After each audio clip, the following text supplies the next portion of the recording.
Okay, hi everyone. Today, as promised, I have some tips on how to make the most beautiful Christmas tree. My little assistant is here with me. Well, before I get started, number one, but it's not one of my 3 tips, is the most important thing you can do is fluff the tree. You'll see a lot of trees when they come out of the box, they're compressed, they're flat, and honestly what makes a tree gorgeous is just to grab the branches and pull out. You can make X's. The goal is to fluff all the way back. You'll see people fluff on the end and you have all these holes in there, but you really want to fluff the tree good. So, on to my 3 tips. They're probably things that you've never done or heard of. Let me grab. Okay, so number 1, these came from Hobby Lobby. They're just 100 mini lights. Right now they're 25% off, so they're $6, 25% off. I take these, a strand. Now whether your tree is pre-lit or it's one you're gonna light, I like to light my tree. This is a new tree from Hobby Lobby this year, and I didn't love their lights. These may look more yellow than they actually are, but it's my lighting. But the pre-lit trees at Hobby Lobby this year were really gold lights. And I'm not fond of that, nor am I fond of the LED that kind of have the blue hue to them. So anyway, I bought 10 boxes of these, did the entire tree. So if you have a pre-lit tree, what I would suggest is getting 1 box, and you want to go back and you want to light the main trunk of the tree. Just casually, whipping them around to the very end. And what that does is it gives you dimension on your lights instead of everything just being out at the tip. And it doesn't sound like a lot, but surprisingly it makes for a gorgeous tree. Number 2, which is my very, very favorite. These are the twinkle lights from Wonder Shop at Target. They sell it every year, so I'll try to link them in this video. They're $5. And the old saying, all things aren't created equal, is so true. Neither are all twinkle lights. These are the very best. As you can see, they just faintly twinkle. I only put 100 strand light in this entire tree. This is a 9-foot tree.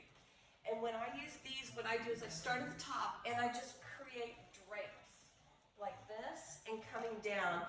And it just gives you a few. You can see back here where they're blinking. And so it gives a little bit of a twinkle to your tree without blinking or, a vertigo tree. There's nothing worse than that. So $5 and you will have a gorgeous tree. My final tip, and probably my favorite, for those of you who don't know, I did Christmas trees for about 25 years. I flew around the country and I decorated trees for clients all over. And I averaged about 100 Christmas trees a year, so I don't really miss that. But I love sharing the tips. So there's 2 ways to go. You can either grab a garland. They're usually 6 foot. Once in a while you find it 8 foot.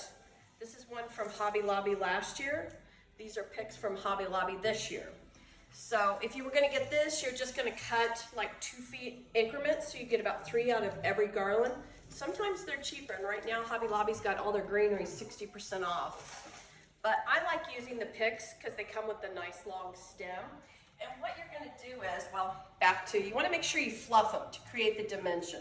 You want all the branches out like that, again, because that's what you're going to look for in them.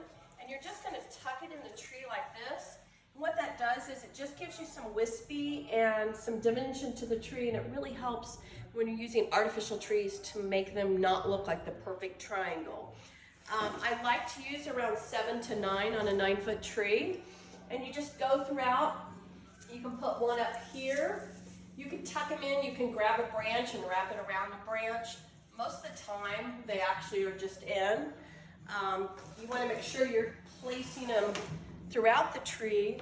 So like 1, 2, 3, 4, 5, and then maybe like you'd put one down here.